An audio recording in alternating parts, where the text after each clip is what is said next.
దేశంలోనే టాప్ కంపెనీకి సీఈఓ అయ్యాడు. ఎందుకు పనికిరాని దద్దమ్మేవాడు ఏ సెక్యూరిటీ గార్డ్ అయి ఉంటుంది. దేశంలోనే టాప్ డిజిటల్ ఎంటర్టైన్మెంట్ కంపెనీ అయిన స్వప్నలోక్ ఆ సీఈఓను కలిసి టైఅప్ అవ్వాలని ఎంతో మంది ప్రముఖులు స్వప్నలోక్ మీడియా హెడ్ క్వార్టర్స్ కు చేరుకుంటారు. ఓ డొక్కు స్కూటర్ వేసుకుని పెద్ద ఆడంబరం లేకుండా ఫార్మల్ డ్రెస్ ధరించిన 30 ఏళ్ల యువకుడు అక్కడికొస్తాడు. అతని అవతారం చూసిన శిల్ప, నీలాంటి వాళ్లకు ఇక్కడ ఎంట్రీ ఉండదు. నిన్నెవరు రానిచ్చారు ఇక్కడి వరకు? ప్లీజ్ అండి, నేను లోపలికి వెళ్ళాలి. నేను ఇక్కడే వర్క్ చేస్తున్నాను. ఏం పని బాబు? సెక్యూరిటీ గార్డ్ గా జాయిన్ అయ్యావా? అయినా వాళ్ళు ఆఫీస్ బయటే ఉండాలి, లోపలికి పిలిచినప్పుడే రావాలి.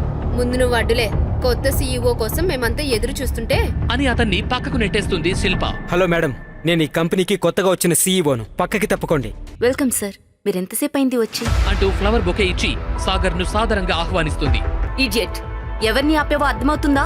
ఈయనే సాగర్ అగ్నిహోత్రి, మన కంపెనీకి వచ్చిన కొత్త సీఈఓ.